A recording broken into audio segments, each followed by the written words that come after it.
बच्चों, आपके अपने डिवाइन क्लासेस में आज हम लोग डिस्कस करेंगे कि किस तरीके से कोई भी जो लिक्विड होता है या कोई भी जो सॉलिड होता है वो किस तरीके से लिक्विडिफाई होता है या ठोस जब द्रव में बदलता है तो वो किस तरीके से चेंज होता है, क्या क्या चेंजेस होते हैं वो उसके बारे में डिस्कस करेंगे।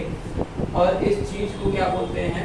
अणुगति सिद्धांत। अणुगति सिद्धांत या इंग्लिश में कह सकते हैं मॉलिक्यूलर थ्योरी। तो उसमें होता क्या है, तो जब भी कोई भी हमको मेल्टिंग समझना है यानी गलन, तो जब भी कोई जो सॉलिड होता है, सॉलिड के जो पार्टिकल्स होते हैं वो काफ़ी क्लोज होते हैं, ठीक है। और जब इसको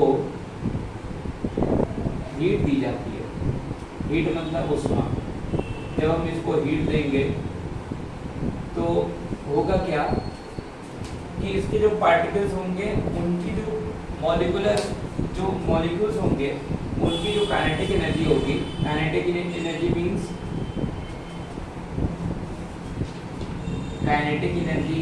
मीन्स होता है गतिज ऊर्जा।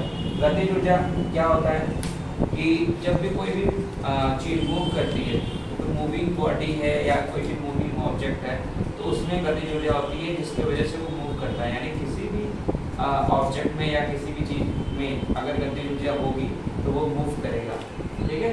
यानी कि जैसे ही हम इसको हीट देंगे तो हीट देने पर क्या होगा, इसके जो मॉलिक्यूल्स होंगे वो क्या करना शुरू करेंगे, मूवमेंट मतलब गति। और गति इसलिए कर रहे हैं क्योंकि इस समय इसकी जो गतिज ऊर्जा थी ऊष्मा देने के पहले वो नॉर्मल कंडीशन में थी। जैसे ही हमने हीट देना शुरू किया इसकी गतिज ऊर्जा बढ़ गई, जिसकी वजह से इसके जो मॉलिक्यूल्स हैं वो मूव करना शुरू किए। जब कोई भी चीज़ मूव करना शुरू करेगी यानी इनके जो पार्टिकल्स या जो मॉलिक्यूल्स हैं वो मूव करेंगे तो इनके बीच का जो डिस्टेंस है वो बढ़ जाएगा।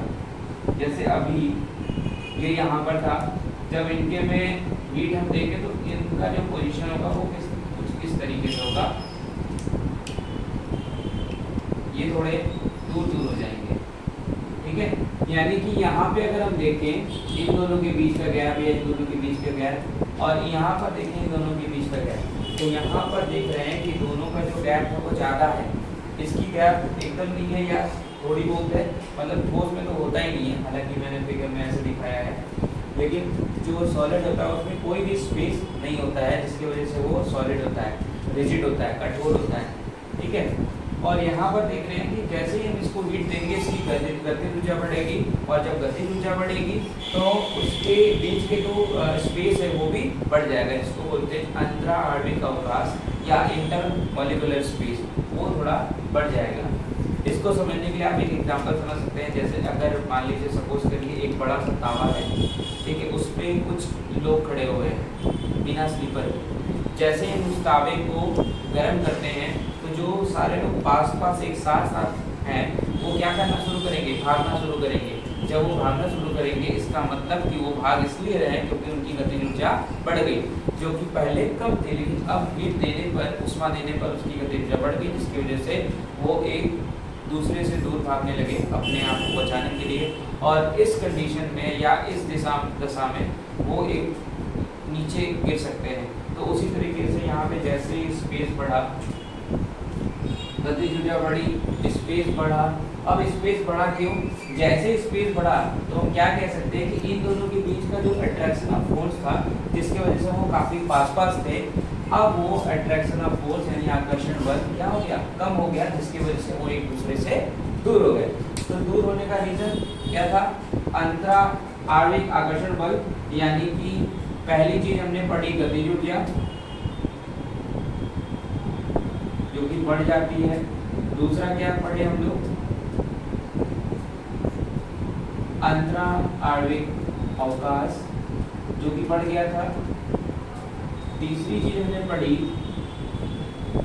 अंतरा आणविक आकर्षण बल, ये भी क्या हो गया था, कम हो गया था, जिसकी वजह से वो एक दूसरे से क्या हो गए थे, दूर हो गए। और फाइनली वो लोग चेंज किस में हो गए, द्रव, यानी ये जो सॉलिड है वो लिक्विड में चेंज हो गया।